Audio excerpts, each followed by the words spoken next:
My name is Bob Fasik. I work for the Wisconsin Department of Transportation in our Bureau of Highway Maintenance. I'm responsible for our permitting program statewide. So I handle the utilities, work on highway right-of-way, and just our general driveway, and we call them street connection permits, or actually connection permits, what they call streets and driveways and anything else that trails, anything else that connects to the highway. If you're here for the local program, you're in the right room. We'll be here all day. But if you feel that you want to go to any of the other sessions, please do. There are a lot of good things that are coming about.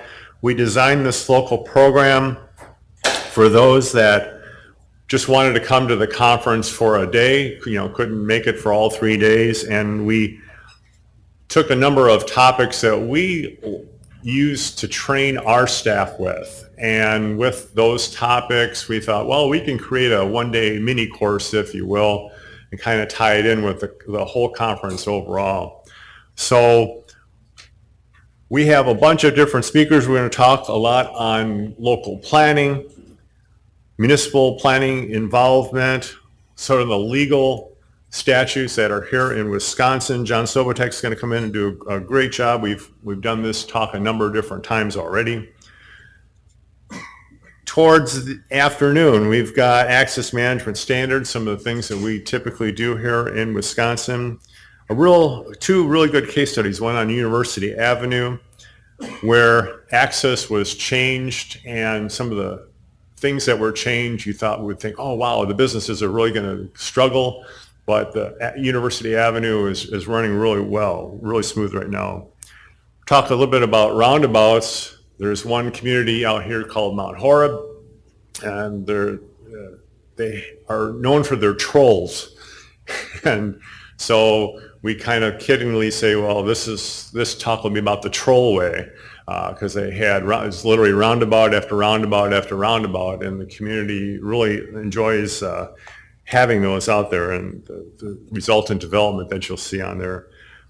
And then towards the latter part of the afternoon, Christine Williams, who's been instrumental on the access management guidelines, she'll be talking about regulations for local governments and a model for that. And I'm going to be finishing up with access permitting and talk about some of the processes and things that you need to look out for when having an access program and permitting program, whether it's just simple things like making sure you've outlined all your steps, or things to watch out for, or actually what to put into a permit. So with that, that's kind of an outline of our program today. Then we're going to do a wrap up at about 4:15. Again, feel free to come out and go get a cup of coffee. And if you need to attend a different session, that's fine too. Again, there's a lot of interesting things that will be going on simultaneously throughout the day. So feel free that you're not just stuck here all day. But you'll find that the whole program in itself will be very beneficial. So with that, I'm going to introduce our first speaker, and I've tried something different today. If you see all those reporters that are doing the remotes, they all sit there and they have their cell phones, and they're kind of talking about different things on the news story, and they're doing this and they're talking to the camera. So what I did today is I loaded all the bios for the people. So our first speaker is Brad Strader, and he is based in MKSK. So what is MKSK? What is all the acronym? Myers, Klein, Schnellenberger, and Kinson. So we'll just say MSKS, or because I can't pronounce all those names, and it sounds like an attorney firm. So, so Brad, you got an office of 6, if I remember correctly, a huge office of 6. And instead of reading everything he's done, I'm going to say things that he hasn't done. He hasn't been on the moon yet, but he is out of this world because he's done a great job with not only all the transportation stuff. He really helped us develop our training sessions for Wisconsin DOT. So he's been doing a lot of things. He's helping the Michigan DOT, helping us. He's a frequent speaker at a lot of these conferences. We're really happy to hear him today. He's going to be talking about access management principles. So please welcome Brad Strader.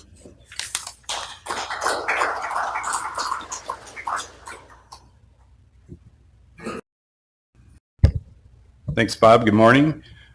All right, so access management principles. How many of you have done work in access management or in the room?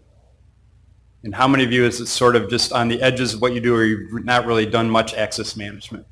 Okay, so this is kind of the idea here was to start talking about access management, a little bit of introduction, and the focus on the principles and kind of kicking off the track today. So what is access management? This is sort of a simplified version. Access management is a way to reduce the potential for crashes or accidents, make roads safer, also preserve the capacity, and still provide reasonable access.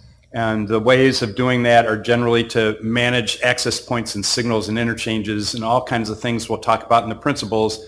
And the reason that this is in the local track is it's really a shared responsibility between the DOT and the local units of government. And so as we go through the 10 principles, you'll see some of them are within the jurisdiction of WSDOT or whatever DOT.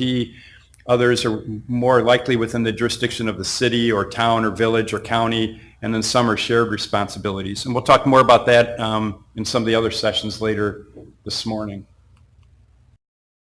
So I guess the number one overriding reason access management has been so pronounced and effective around the country is because of the direct relationship between the number of crashes and the number of access points. So the Transportation Research Board, TRB, the Access Management Committee and Conference here is part of the Transportation Research Board, which looks internationally at all kinds of research and best practices and so forth, and they've done study after study that has shown the direct correlation or relationship between the number of driveways and the number of crashes. So if you compare a similar corridor, a 2-lane road, a 3-lane road, a 5-lane road, a 4-lane road, a narrow median, a wide median, and you compare one with fewer driveways and more driveways, almost always the corridor with more driveways has more crashes.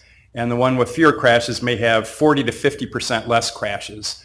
So that's the idea, that how do we manage access, because it has such a direct relationship on crashes, but also traffic flow and congestion and so forth. So to make our system, our investment in our system more effective.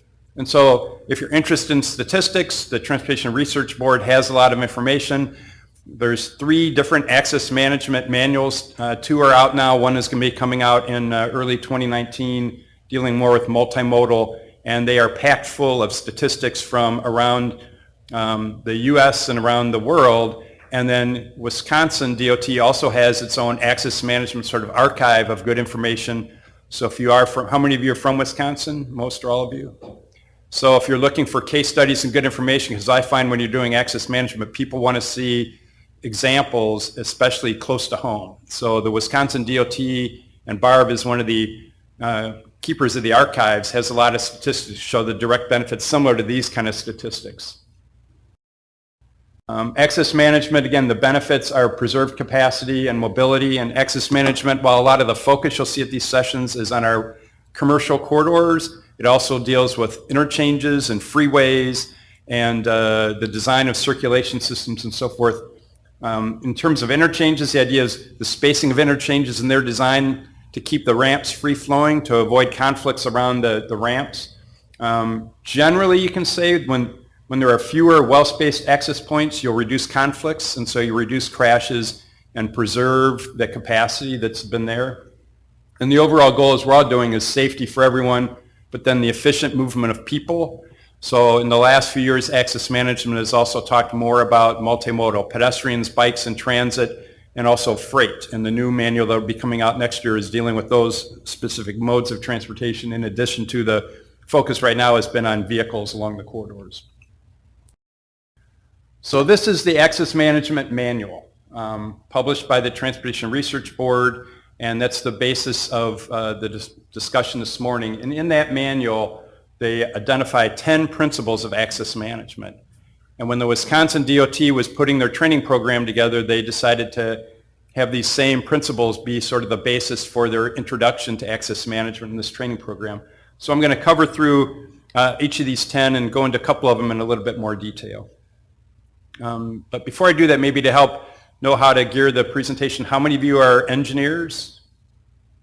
Any planners? Any attorneys? Oh, the attorneys are at the round table. How about local government? Okay. Any elected officials? Okay, we'll blame the elected officials and the attorneys then, and I'm safe. So, all right. So one of the main things with our graphic didn't show up, but shared access. Shared access is one of the main principles with local units of government to work with the DOT.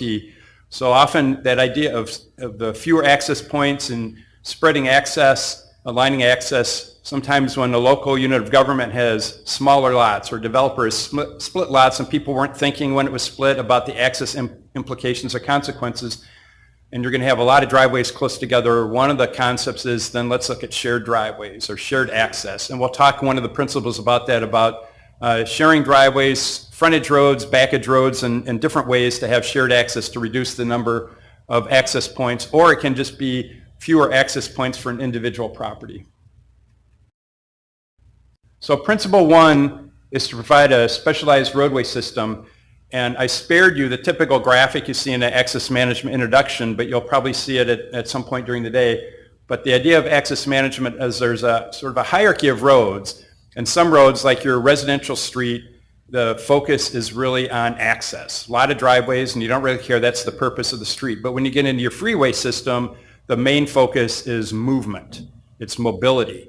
And so clearly the freeway is high on the mobility, and with, interchanges every mile or 3 miles, there's less access. Residential street, a lot of access, lower speeds, not as much volume or capacity.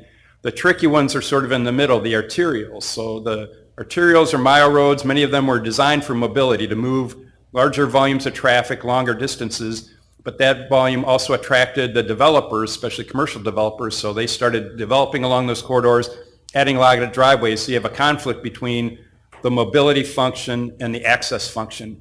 And so a lot of the access management focus has been how do we make those major arterials, those major thoroughfares, have work in both, having a good accessibility function, but especially the focus, the reason we built those roads was for mobility. So that's a lot of the principles. So the idea of principle one is to recognize what is the primary role of the road system, have a road hierarchy, and then work your access design system based on the intended function of the roadway. The second principle is to promote intersection hierarchy. And the idea there is when we have these local roads, we'd rather not have the local roads connecting to the major roads, to the arterials. So this, on the bottom here going across is a freeway. It could be instead it could be an arterial road, a state road. And the idea is not to have those residential streets or those lower volume streets connecting directly to it. And instead, the theory is those residential streets connect to a collector street that is designed for a little bit higher speed, higher volume. The collector street connects to arterials. The arterials connect to major arterials or freeway system. The problem with that is this was all set up for collector roads, but who builds most of the roads in the state of Wisconsin or in most states? It's usually the developers, right? They're going in, they're building subdivisions, other than some of the major roads, county roads, and occasionally the state builds a new road, but most of the roads, most of the road miles are built by developers. Well, developers, they don't want to build collectors because collectors typically require a wider right-of-way and so forth. So kind of the problem has been the collector streets aren't being built in a lot of states and a lot of places.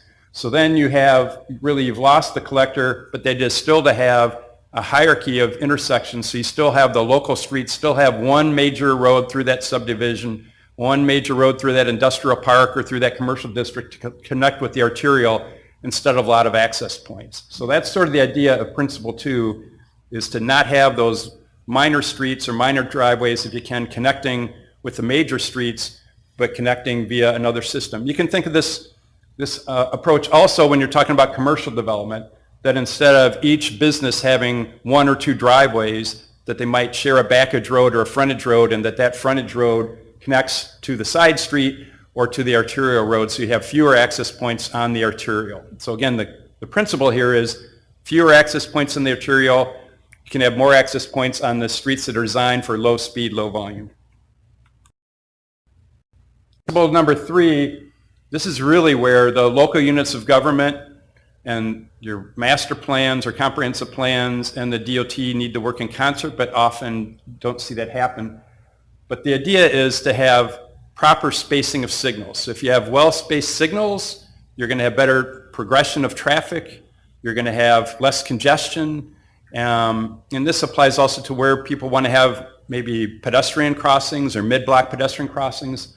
So this is a real place where there's an opportunity to connect land use and zoning with transportation, but it doesn't often happen.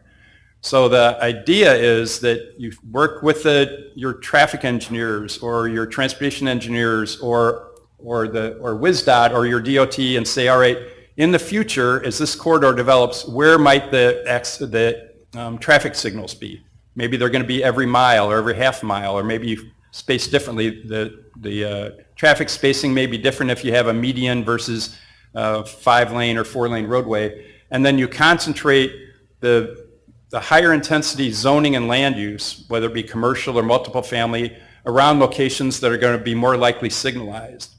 This also applies if you went mid-block pedestrian crossings. You might concentrate or change your design of your development and intensity development to be more concentrated by the mid-block pedestrian crossings, so that you're designing your land use and zoning at locations where the roadway system can best accommodate it. Because when you run into problems is there's a major commercial use and you zoned 6 miles of commercial, and then everybody comes in expecting to get a signal, and you start getting demands for short signal spacing, and then everybody starts to expect a signal, and you run into a lot of congestion, a lot of signals, a lot of delay, and over time that corridor is not going to be vibrant, and the development community is going to move to the next corridor that's better designed, leaving you with empty storefronts and empty big boxes and so forth. So the real idea is to link your land use and transportation, be thinking in advance as you're designing your land use and zoning, and also designing your transportation system so you've built it in advance. You thought in advance when you're approving lot splits and zoning about concentrating development or having access to places that can have a signal in the future. Principle 4 is a little more technical, and this is another case where the local unit of government and the DOT or transportation agency should really work together. And some of the terms that are used in traffic engineering maybe are a little jargony, but this is the functional area of the intersection. So the idea is to try to limit, restrict access in the functional area of the intersection, especially a signalized intersection. So the gray area here is what's considered sort of the functional area of the intersection. What do we mean by functional area? What's generally, when there's a signal there, the area where the traffic operations are related to the signal. So in those longer areas of gray in the sort of the northeast and southwest, that's where traffic might back up when there's a red light.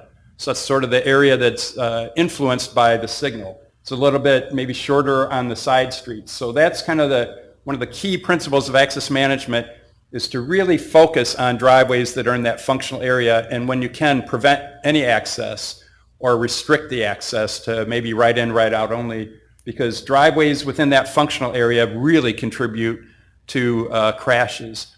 A lot of the TRB statistics in the manual are that generally about 75% of crashes are related to left turns, crashes that have some relationship to access, and even sometimes when you see intersection crashes, maybe they were downstream or upstream, but they were because of backups at the intersection, and often it's because of a left turn. Somebody making a left turn at the signal, somebody making a left turn into or out of a driveway, somebody stopping, being courteous to let somebody in or out, somebody else doesn't realize that, and there's a crash. So a lot of the crashes we have are related to intersections and related to left turns. So that's the idea of trying to keep access points out of there.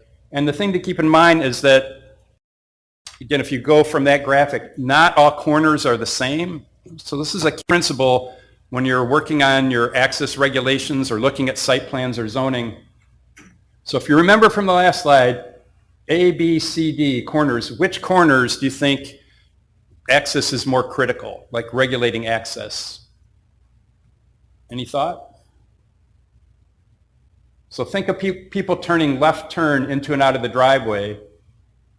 And those are really the problems, corners B and C, because somebody turning left into those driveways is really interfering with the backup or stacking your queue at the intersection. So while the idea is, if I go back to this graphic, the idea is try to keep access out of the functional area, the operating area of the intersection. It's important to really keep it out of that northeast and southwest quadrant, because that's where the backups are. There's some differences from intersections. You really got to look at the intersection design and signal timing and so forth. But I do a lot of zoning work, and a lot of zoning standards would say access points at intersections should be spaced X number of feet from the signal or from the curb edge, and really often don't treat the corners being differently, but they really are, that corner B and C are really more critical in terms of preserving access or contributing to crashes. Similarly to the functional area of an intersection is the functional area of the freeway ramps. And so the idea, these are some shots, photos provided by WisDOT. The idea is to preserve that operating area around the freeway ramps where people are lined up at a signal to get on and off the freeway ramps. And we have a lot of cases in Wisconsin and throughout the Great Lakes where ramps were put in years ago in a rural area, all of a sudden it becomes suburban, it starts really growing, and you have a lot of driveways around there, and it just becomes very congested around the freeway ramps. And it either gets very expensive going to a diverging diamond or rebuilding the interchange or moving frontage roads or buying access rights and so forth because weren't thinking way ahead of time. So those of you in particular in areas, local units of government where you're dealing with growth in areas, you really need to be looking 20 or more years out to if this area does develop, how's the access going to work, and making sure that you're placing, again, thinking about signals, thinking about access around intersections that might be signalized in the future, and also the location of the ramps and access points in relationship to interchange ramps so that you can make sure that those ramps are working safely and keep the access points farther away. Now we're going to talk about a series of other principles and just kind of running through a couple of approaches to the next set of principles. One is when we're doing access, you really need to design for efficient access in terms of the driveway design. So the radii, the width of the driveway, if you're going to have tapers or deceleration lanes, each state and jurisdiction has some different standards. But the way that that driveway is designed can be very important in terms of its safety. If cars have to almost come to a stop before they turn into a driveway, there's more chance for a rear-end collision. But if you have a lot of pedestrians or bikes going across there, you maybe don't want the driver going into the driveway too fast, or you want to make sure that the angle is such that they can see the pedestrian and bicyclist. So we used to just worry about trying to get the cars off the road as quickly as possible and into the site. But now when you consider pedestrians and bicyclists, you really need to look at each situation, each corridor a little bit differently, but making sure you come up with the right radius and right design. Another idea for access is the safety benefits. Again, so that the speed and the angle of which the vehicles are entering and exiting the site is important, but also the local unit of government, the way you design the internal circulation of the site can have a major impact on safety as well. So if you have sidewalks along your street, there should be a sidewalk connection from that sidewalk to the building entrance. And you should be thinking, how does a pedestrian get from the sidewalk to the building entrance? Making sure that you have a safe pedestrian system, maybe connecting some of the parking lot islands or a crosswalk within the parking lot. But think about if you're a pedestrian along the sidewalk or a bicyclist, how do you get from that public system into the building? And designing your parking lots so that there's islands to divert traffic, slow traffic down. Just, you can really have a lot of influence on safety in terms of your site plan design standards within the parking lot. And another aspect is the length of the driveway or the throat. If you allow parking to back near the driveway and cause some maneuvers, we see this a lot, especially with fast food restaurants. You enter the driveway and all of a sudden there's angled parking and people backing out of that space. When cars are entering the driveway, they're stopping in the street. Better site design would say, let's push the parking back farther into the site to make sure we're keeping that operating area around the driveway moving so that we're not creating conflicts for potential rear-end crashes on the road. And also those backing maneuvers can cause conflicts with pedestrians or bicyclists that are along the sidewalk. So there are a lot of site design, site plan review standards at the local unit of government level that can really influence the safety on a site and around the access points. The next kind of principle or approach is to limit or separate conflicts. So in the upper right, we see where you might have these three lots, and each one wants its own driveway or a couple of driveways. And it's very hard if you've allowed those access points to go back in later and close them and try to encourage shared access after the fact. A lot of my work is doing that, going into retrofit corridors and trying to figure out how do we make it safer? We've got all these crash problems. We have way too many driveways. And are we going to spend a lot of money and rebuild the road? Are we going to close driveways, work with property owners when things redevelop and try to reduce, consolidate driveways? It's very time consuming and costly, and a lot better to be preventative, thinking in the future about having some shared access. So how do you do that at the local level? One is making sure you don't have in your lot split standards, you don't allow a lot of narrow lots, or if you require that if there's a lot split that they do an access plan for the whole lot and come up with and set up easements so the access is set way in advance before lot splits and developments come in. But the idea is to, again, reduce the number of driveways that may happen and have shared access through frontage roads or shared parking lots or backage roads or rear service drives, whatever it may be, but to have sort of an access system, going back to that hierarchy of intersections and roadways, to have an access system that serves all. Through all this in Wisconsin and in all the states, as the attorneys are talking about in the other room, you need to provide reasonable access. Reasonable access does not mean all the access that a developer or property owner wants. It doesn't even necessarily mean direct access. The Wisconsin DOT has had a number of cases where they've closed driveways for safety reasons that have required motorists to come off a freeway ramp, kind of go around the block and come in behind using the alley, and a lot of other cases. So it just needs to be reasonable, something that a reasonable driver could figure out how to get in there, and especially the inbound movement you have to consider. Usually once people are on a site, they configure the outbound movement, but it's the inbound movement. So again, direct access isn't necessarily what's required. Reasonable is really a term that's sort of defined in some of the publications that we have, but also sort of interpreted by the courts. And I think most of us could kind of agree on what is reasonable access, what is going too far in closing driveways. A property owner has a right to access, but it doesn't mean they have a right to all the access they want, especially if you have good standards. If you say, we have spacing standards from freeway ramps, we have spacing standards from intersections or the functional area of the intersection, we have spacing standards from other driveways because of the overwhelming safety benefits, that can be pretty influential to a judge. You just can't go too far with that. And so this is an example of that spacing from other driveways. A lot of my work is with local units of government. And when they're doing site plans, they're focused within the property lines of the site, maybe the driveways on either side, but they forget about the driveways across the street. They don't require it on their site plans. People go to get a permit, it's not thought of. And it's really important to understand that while spacing from driveways on the same side of the street is important, spacing from intersections is very important and ramps, but the relationship of a driveway to the driveways on the other side of the street can be very influential in congestion and crashes. So sort of the worst situation is in the upper left where you have it's called an offset, just a poor spacing. They're almost aligned but not quite. And so if you have a 4-lane road or a 5-lane road and two vehicles, opposite vehicles want to turn left, you get that left turn lockup. So neither vehicle can get into the driveway and you start having people making poor maneuvers or you get crashes and rear end crashes. So that's sort of the worst.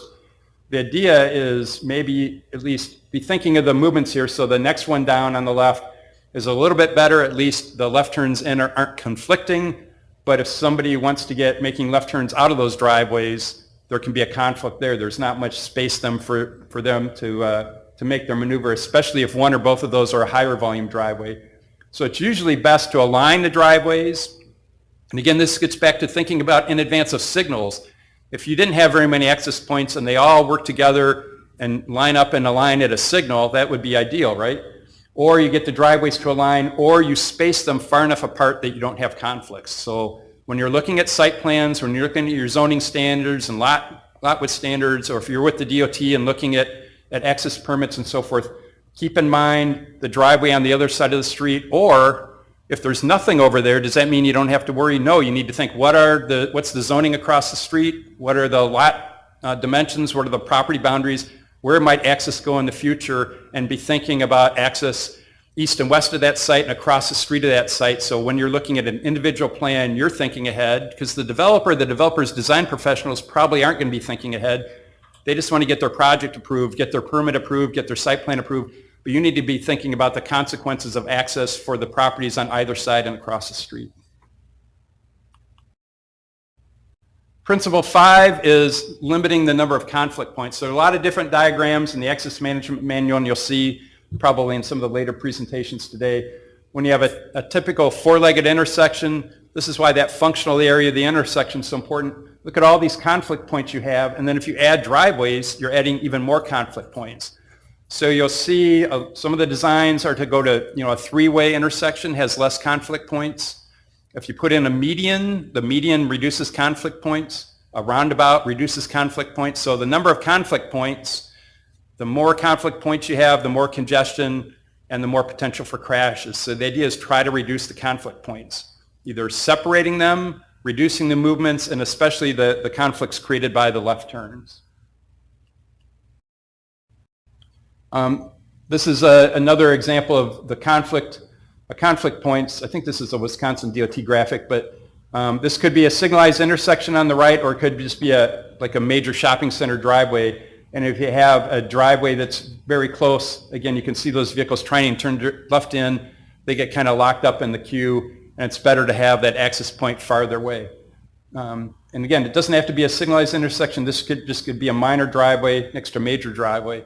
And while you're generally looking at the spacing and design of the driveways, you have to keep in mind the volumes too. So a lower volume driveway is maybe less critical than a higher volume driveway.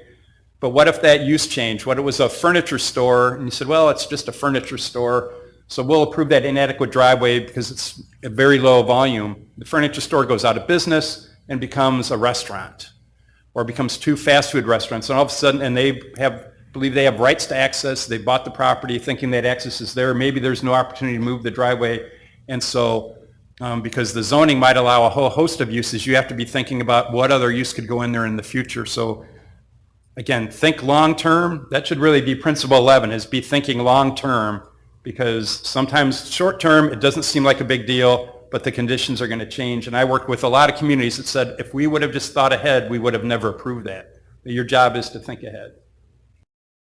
Principle 7 gets back to this reducing conflicts of removing turning vehicles from through traffic lanes. This is an example here in the Madison area. If you can see that, where rather than a two-way left turn lane, there's medians that take the left turns out from the through travel lanes and put them into the median so that they can store and make the maneuver, so that there's less impact on the free movement of traffic.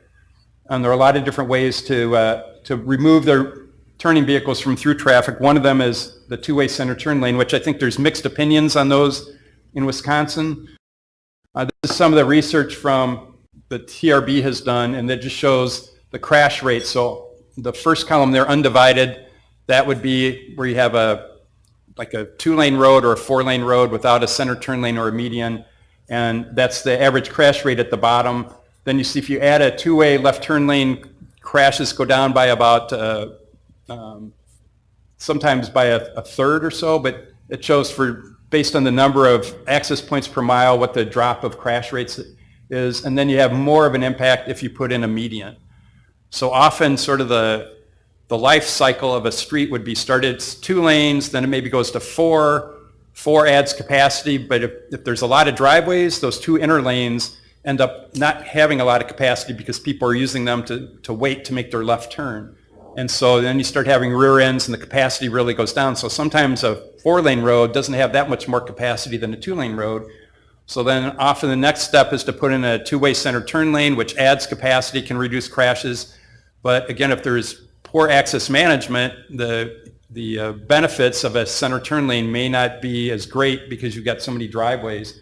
And really the most effective access management tool in terms of preserving flow and reducing crashes is a median that can increase capacity by 20-25%, reduce crashes by 30 to 50%. So that's kind of the idea of the hierarchy of roads, and so you'll see sort of road design has a direct relationship along with the access points on how well the street functions.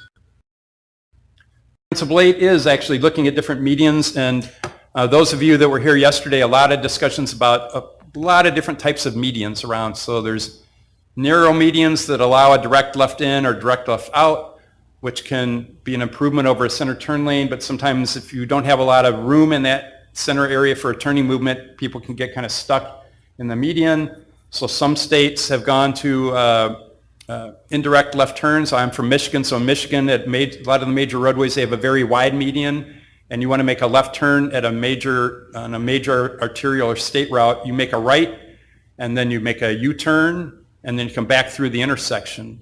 So if it's the minor movement is the turning movement, it really keeps capacity on the major road, really reduces crashes. But if you're that left turner, you stop at the light, you make a right, you go into the U-turn that's often signalized, you get stopped again, and then you complete your U-turn, and you get stopped sometimes for a third time, so it can be a lot of travel delay for a left turn.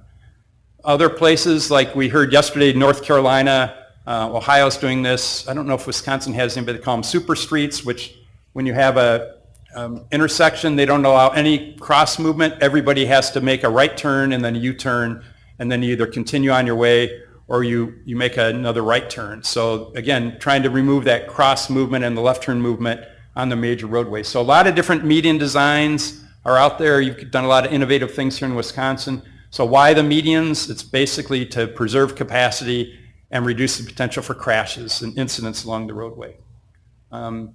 More complicated to put in a median after all the commercial development has come about, and there's been research by Transportation Research Board on what's the consequences for businesses. Sometimes they find over time there really hasn't been. It's been pretty much can be a benefit to businesses because the volumes go up, the capacity goes up, people feel more comfortable driving it. But often, like gas stations might be hit more by installation of a median. We heard one of the gas station developers from here in Wisconsin talk about that yesterday, where they're even in some cases will put a gas station kitty corner from each other where there's two roadways that both have a median because they know people are going to be less likely to make left turns in and out once a median's installed. So doing your planning and zoning, land use planning and zoning ahead of time, thinking of the future design of the roadway can help prevent that type of thing. This is where a lot of community involvement, working with the property owners to try to come up with the best design can be effective. Principle 9 is to provide a supporting street network. This is sort of similar to the very first principle, but the idea is to have a good local street system, and so that if you have a lot of residential areas or commercial, that the major access point out into the arterial is going to be located at a place that can be signalized or where the traffic can best be absorbed safely and efficiently. These type of things can help reduce the number of conflict points and also prevent having to go in and make major improvements. So things like putting in a median can be very expensive. Maybe you need to buy right-of-way and so forth. If you do this type of thinking, road hierarchy design as you're doing it, maybe you can delay or even avoid the need to go out and make major improvements to the roadway. Principle 10 really gets into, I think, a lot of the work of a local unit of government, the planning commissions and the planning staff and the engineering staff, is to provide unified access. It's very similar to this. This is sort of looking at unified access community-wide or in a district of the city. And then this is really looking at maybe within a particular neighborhood or within a site plan or a mixed-use development to try to have a lot of connectivity within the development and then minimize the number of access points that are onto the major roadway. Developments that have a lot of cul-de-sacs really increase travel time for emergency response and extra costs for snow plowing and school buses, and actually lead to more traffic. It used to be thought that cul-de-sacs were safer and cul-de-sac neighborhoods were safer, but studies show that they're not. Vehicles go faster, and we have more connectivity. People will walk and bike more. Speeds are actually lower, and so that connected street systems are safer. When you're working with residents and you're trying to connect subdivisions, it can be very contentious, especially for our local officials. And so the more examples you can show of why connecting systems, access points, and subdivisions is really improves safety. Also cost effectiveness. Charlotte, North Carolina did a study and showed in areas that have a lot of cul-de-sacs, they have to have twice as many fire stations, twice as many fire trucks, more than twice as many firemen or firefighters as in areas where they have connected systems. So it's much, much more expensive to have subdivisions that have a lot of cul-de-sacs and aren't connected than when you have connected. So we have safety benefits, we have fiscal implications, we have emergency responses better. So the only thing that really prevents connections is public concern, because the public doesn't think about these bigger issues and the benefits of connectivity. So that's our job, is to make sure our officials understand the benefits, and there's a lot of research and information out there, and access management is just one of the, I guess, the players in that discussion. And then when we're talking about site design, this is where when the local unit of government that controls things outside the right-of-way, WSDOT, or the DOT within the right-of-way or the county. And so if you work together, you can identify where the access points would best be located for different types of development and work at things like backage roads or a unified access system as part of the site plan, or have the developer do a master plan for access, work with the DOT and come up with the best location for access. So the idea here is to work with the property owners, the communities, and the transportation agency working together to come up with a unified access system. And that's it in terms of the access principles.